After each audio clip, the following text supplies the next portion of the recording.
Hello, you're watching the NAN News Highlights. I am Temitope Bonley.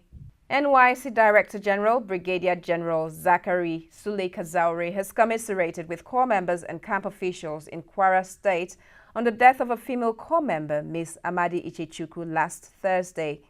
The Director General, who visited the state's orientation camp, said all corps members mobilized for national service had life insurance policy and expressed optimism that the federal government will pay compensation to the family of the deceased.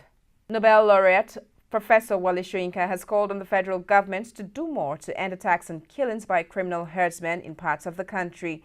Soyinka said recurring cases of criminal herdsmen unleashing terror on communities required lasting interventions, noting that the arrest of few criminals by security agencies was not enough to put a stop to the mayhem. A Yaba Chief Magistrate's Court in Lagos State has slammed a 30-year-old woman, Blessing Akwaram, charged with trafficking a teenager for prostitution with a bail of 2 million naira. Akwaram is facing a 3-count charge of conspiracy to commit human trafficking, child abduction, and child abuse. She, however, pleaded not guilty. Also, a 36-year-old sales representative, Shijuade Ejuwumi, on Monday appeared in an Ikorodu Magistrate's Court for allegedly replacing goods worth 1 million naira in his employer's shop with stones.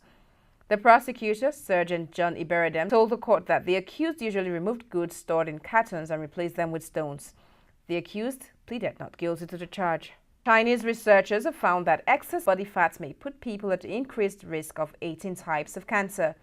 The research, conducted over 4 years, is based on body mass index calculations involving 40 million samples. Researchers from Zhejiang University announced that a higher BMI significantly increases the risk of cancers most sensitive to weight gain, such as endometrial and esophageal cancers.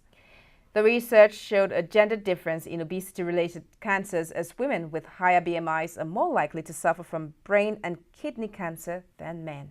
For details of these and other stories, log on to our website, nan.ng.